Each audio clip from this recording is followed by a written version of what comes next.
দল, ছাত্র দল, শ্রমিক দল, স্বেচ্ছাসেবক দল, মহিলা দলের সম্মানিত নেতৃবৃন্দ, আমি বক্তব্য দীর্ঘায়িত করব না। জাতীয় বক্তব্য আমি দিব না। আমি যা বলবো সত্য বলবো, আমি মিথ্যা কথা বলবো না। আপনারা জানেন গত 17 বছর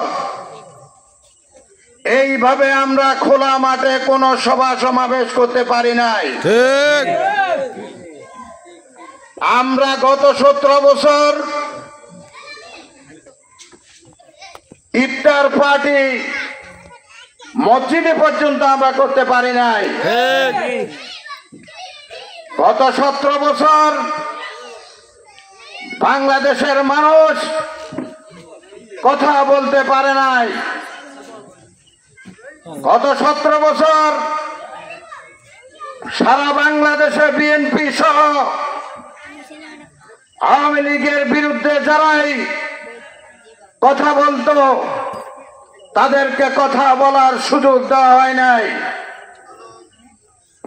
বাংলাদেশের বেগম খালেদা জিয়া শুরু করে তারেক রহমান, বিএনপির কেন্দ্রীয় নেতা, বিএনপির জেলার নেতা, বিএনপির উপজেলার নেতা, ইউনিয়নের নেতা, ওয়ার্ডের নেতা এবং সহযোগী সংগঠনের অনেক নেতা কর্মীর বিরুদ্ধে প্রায় 3 লক্ষ মামলা। এই মামলা দিয়ে বিএনপিকে দমিয়ে রাখার জন্য অনেক চেষ্টা করা হয়েছিল, কিন্তু যতই মামলা দেওয়া হয়েছে, যতই নির্যাতন করা হয়েছে, বিএনপি আরো বেশি শক্তিশালী হয়েছে। বিএনপির আরো জনপ্রিয়তা বৃদ্ধি পেয়েছে, আর বিএনপির নেতা কর্মীদের আরো সাহস তার চেয়ে দ্বিগুণ হয়েছে। আমাদের কাদিরপুরের আমি সহ অনেক নেতার বিরুদ্ধে মামলা হয়েছে, কিন্তু আমাদের কাদিরপুর বিএনপিকে দমিয়ে রাখতে পারে নাই, দমিয়ে রাখতে পারে নাই। আর একটা কথা, এই 17 বছর বাংলাদেশের মানুষ ভোট দিতে পেরেছেন না। এই 17 বছর তারা ছাড়া বাংলাদেশের কোন মা বোন, কোন মুরব্বী, কোন হিন্দু ভোট দিতে পারে নাই। 8টা বাজে ভোট শুরু হয়েছে, 9টা বাজে ভোট শেষ হয়ে গেছে, সব কমপ্লিট করে নিয়েছে। আর অন্ধকারে রাত্রে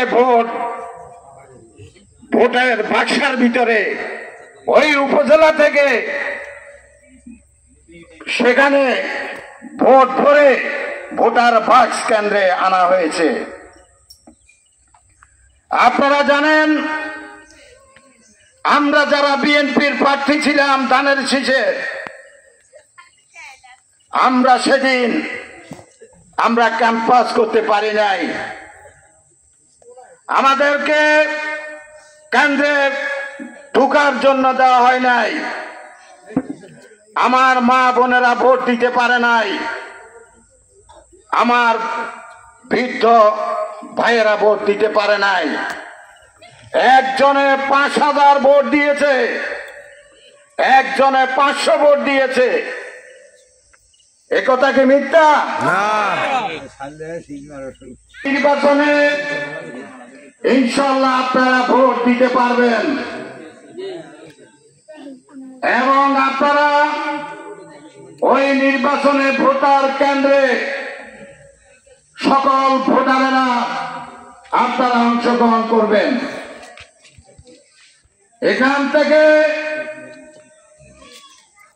নোয়াখালী 3 বেগমগঞ্জ আসন থেকে ধানের শীষের প্রতীক নিয়ে